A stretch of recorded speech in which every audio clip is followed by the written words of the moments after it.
Olá! Este seria o momento, nesta nossa série de vídeos sobre a crítica textual, de explicar como o Dr. Pickering chegou à família 35, identificando nela a exata redação do texto do Novo Testamento. Mas neste meio tempo, enquanto eu estou produzindo esta série de vídeos aqui, aconteceu uma coisa muito legal. O Marcelo Freitas, meu grande amigo e irmão lá de Brasília, com quem eu estou produzindo essa série aqui numa parceria, gravou uma entrevista com o Dr. Pickering tratando exatamente sobre esse assunto. Então, com a autorização do Dr. Pickering e do Marcelo, essa entrevista vem para esta série de vídeos aqui. O link para ela já vai estar aparecendo aqui em cima. E eu vou deixar também aqui na descrição. E no final do vídeo, você vai ter uma miniatura nesse canto aqui, redirecionando você para essa entrevista. Então neste vídeo aqui eu vou somente cumprir uma promessa que eu fiz no vídeo anterior aqui desta série e vou também tratar do assunto de forma introdutória.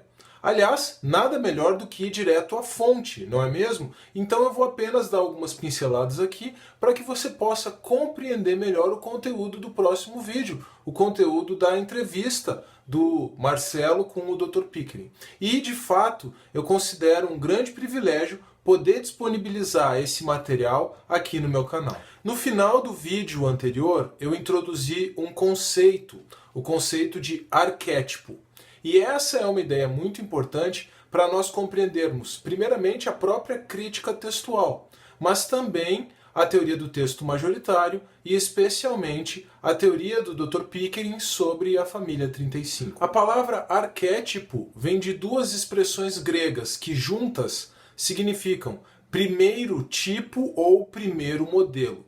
Quando nós estamos trabalhando com uma diversidade de documentos que apresentam variações, ou seja, variantes textuais, como é o caso dos documentos do Novo Testamento, dos manuscritos existentes do Novo Testamento, então é possível comparar esses documentos e organizá-los por grupos. Esses grupos também recebem o nome de famílias. E daí nós falamos em famílias de manuscritos e falamos também da família 35. Então é possível comparar os manuscritos e organizá-los por grupos de acordo com o padrão do tipo de texto. E dentro desses grupos é possível também, comparando e analisando internamente, estabelecer o arquétipo, quer dizer, estabelecer o primeiro modelo dentro desse grupo de manuscritos, considerando o fluxo de transmissão. Então você tem diferentes grupos, você pode ter diferentes arquétipos, que são um modelo teórico que imagina o documento inicial do qual aquele grupo foi copiado. E obviamente, então, o autógrafo, quer dizer, o documento escrito pelo próprio autor, é considerado o arquétipo dos arquétipos. Agora, uma coisa importante de ser esclarecida é que o arquétipo é estabelecido de forma teórica, ou seja, existe uma teoria por trás do estabelecimento da identificação do texto do arquétipo. E isso vale também para a família 35, quer dizer, o Dr. Pickering estabeleceu o arquétipo da família 35 a partir de pressupostos teóricos, muito embora a família 35 seja o único grupo de manuscritos, a única família de manuscritos que tenha um arquétipo com atestação prática, com demonstração prática. Ou seja, em 22 dos 27 livros do Novo Testamento, o Dr. Pickering conseguiu encontrar em manuscritos existentes a exata redação do arquétipo da família. Agora, vamos comparar isso com o texto eclético ou texto crítico, que é o resultado da crítica textual contemporânea. O arquétipo do texto eclético é puramente teórico, ou seja, você não encontra a redação desse arquétipo em nenhum manuscrito do Novo Testamento. Aliás, em alguns casos, em algumas variantes textuais, você não encontra aquela leitura em nenhum manuscrito existente. Isso é o que se chama de emenda conjectural. Quer dizer, a edição impressa do texto do Novo Testamento não é baseada, naquele ponto, em nenhum manuscrito existente, mas em algo que está na cabeça dos editores. Um outro exemplo para você compreender um pouquinho melhor e ajudar a fixar mais essa ideia.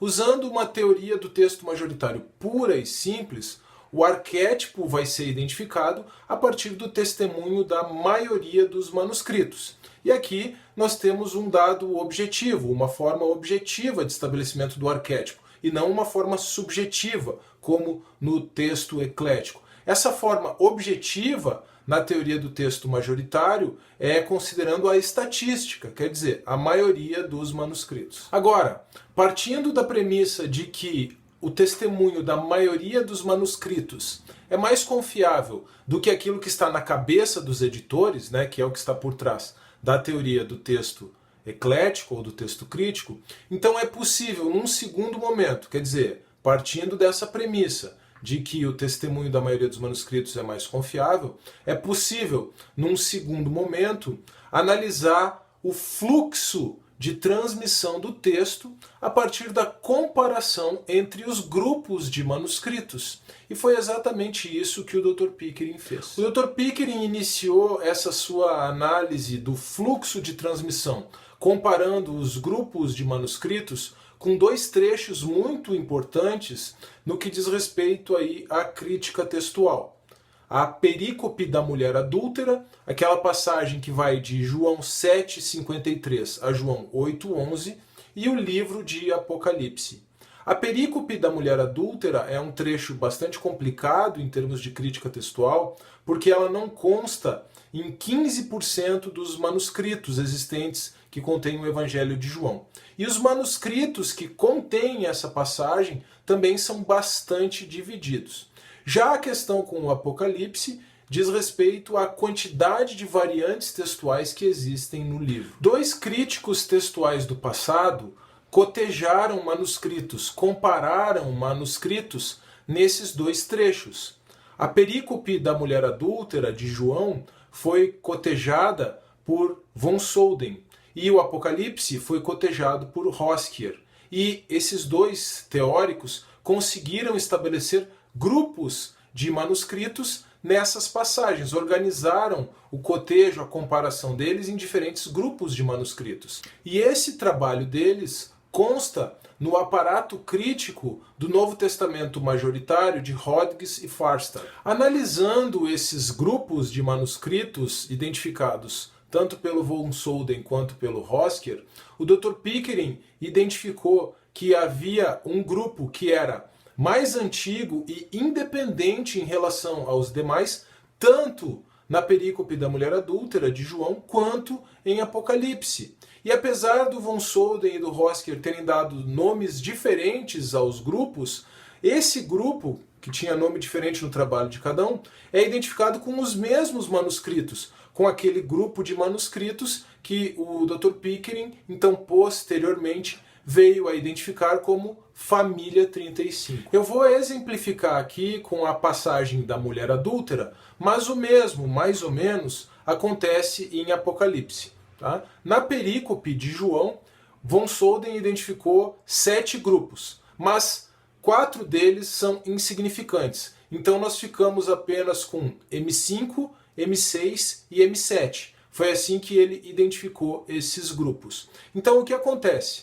Ou M5, M6 e M7 apresentam cada um tipo de texto, numa determinada variante, ou então M5 está junto com M7 contra M6, ou M6 está junto com M7 contra M5. Mas nunca M5 está junto com M6 contra M7. Repetindo, nunca M5 está junto com M6 contra M7. Isso significa, de forma objetiva, então, que o M7 vem de uma linha de transmissão que é mais antiga e independente em relação ao M5 e o M6. E se ele é mais antigo e independente do que os demais grupos, ele é o candidato a arquétipo nessa passagem.